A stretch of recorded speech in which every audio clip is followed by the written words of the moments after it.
Thank you very much. It's my pleasure to be here.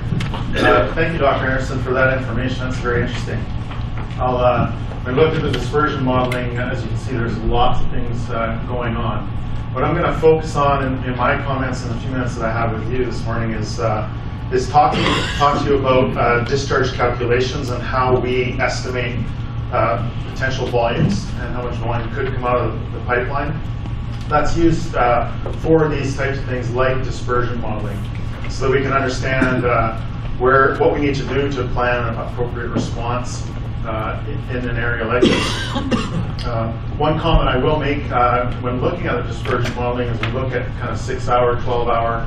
That type of modeling is without any emergency response in place. So of course, some of the comments that we brought up earlier this morning is the importance of getting there fast and quickly to respond. And in those cases, the actual dispersion that occurs might look quite different than the actual modeling that we do as engineers. So the discharge volume calculation is quite simple. It's not that complicated. It's made up of two components. The first component is a calculation of the time to detect, shut down and isolate the pipeline times the pump rate, so the annual flow rate in minutes. So this is essentially the period that an event occurs. The pipeline is in operation, so pumps are pumping oil. Those pumps continue to pump, and we estimate, for worst case, that all of the oil at the location of the release comes out the pipeline. That none of it continues down through the pipeline. We make a conservative estimation that all of it comes out. And so we have to understand what the pump rate is and how long can that occur for. So that's piece one of the calculation. The second piece then is, okay, the pipeline company, we've detected it, we've shut down the pipeline, we've isolated it with the valves, and in essence that section of pipeline is depressurized. Once that's occurred, there's still oil in that pipe that can potentially drain down. So this is what we call the drain down portion of the volume out calculation.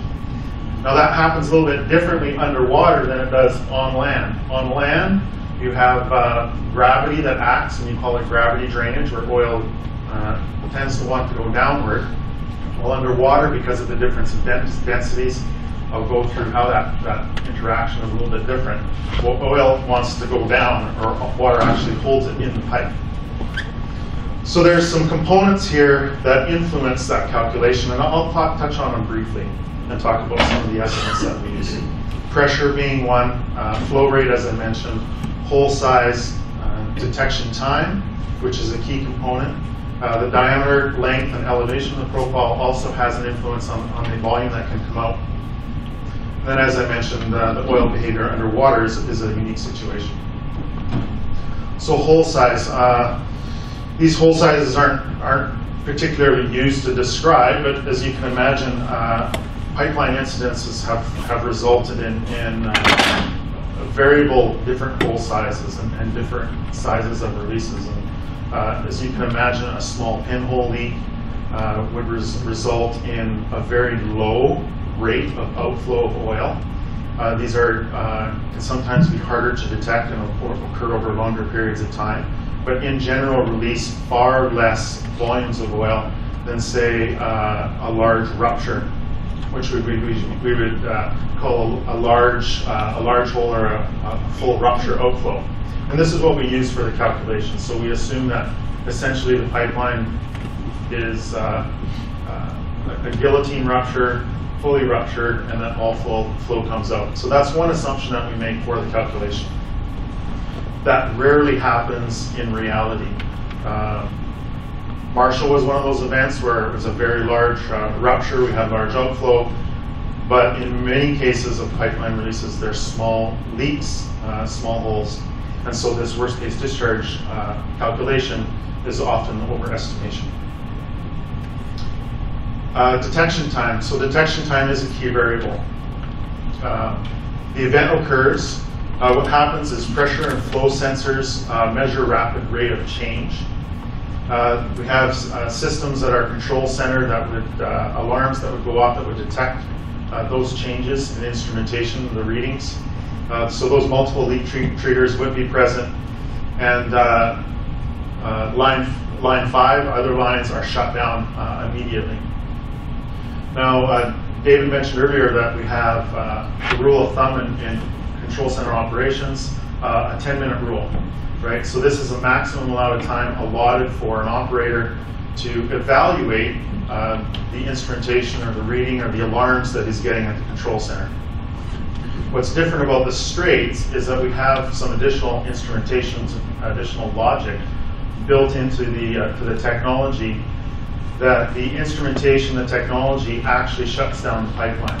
So the automated valves, for example, if there's a certain drop in pressure, that drop in pressure will automatically shut down the pumps and close the valves across the Straits. And that's a very unique technology to this area.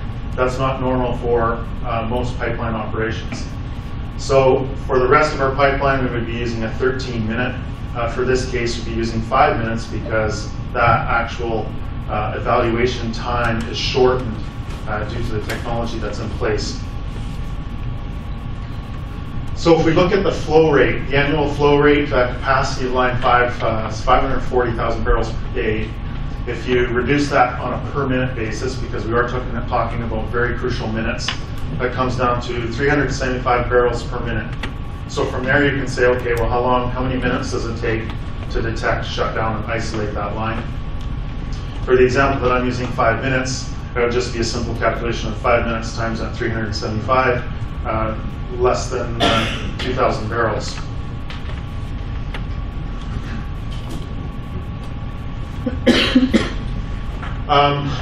Here's a few illustrations just to reiterate the oil behavior underwater. This is really just talking about the hydrostatics. Oil does have a lower density in the water, and so if you had a pipeline and you imagine it tipped downwards and the one end was open, the oil has no way to go down and out.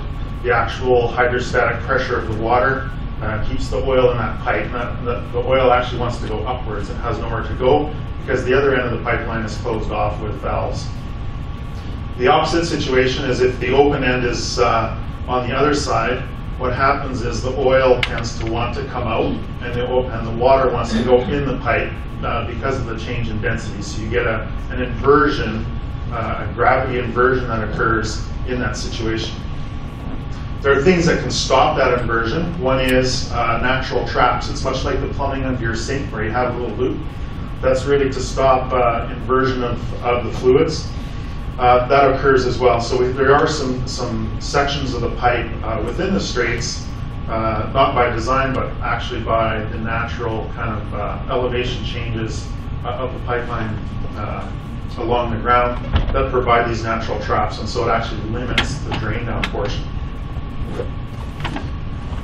And this elevation profile is hand drawn, but it's not to scale.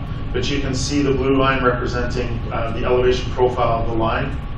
You can also kind of see portions where it's buried, and so the pipeline is roughly buried 10 feet deep. So you get about 500, I think it's about 500 feet out until it's about 65 feet water depth, and then the pipeline comes out.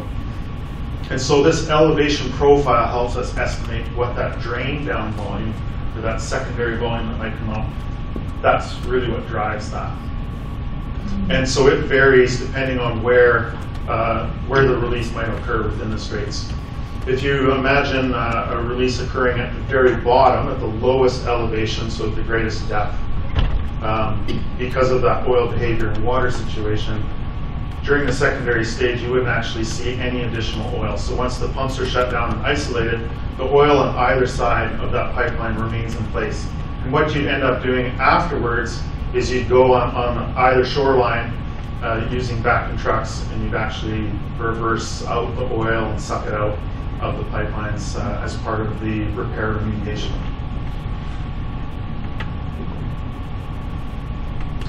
So based on this discharge calculation, the volume out was calculated to be 4,500 barrels, which is the volume that we're using for the exercise that's coming up in September.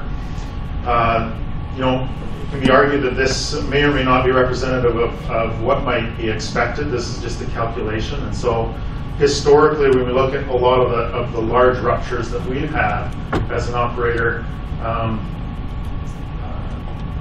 we tend to be over-conservative with this estimation based on some of the criteria that I already mentioned. So hole size being one of them, that we don't often have a full guillotine. The flow rate being such that not all of the flow rate always comes out. Detection time, and we don't wait for a 10-minute period to actually shut down the line. That's just a full stop rule of thumb for the control center. That was a big learning from Marshall. Often we can detect and shut down a line quicker than that.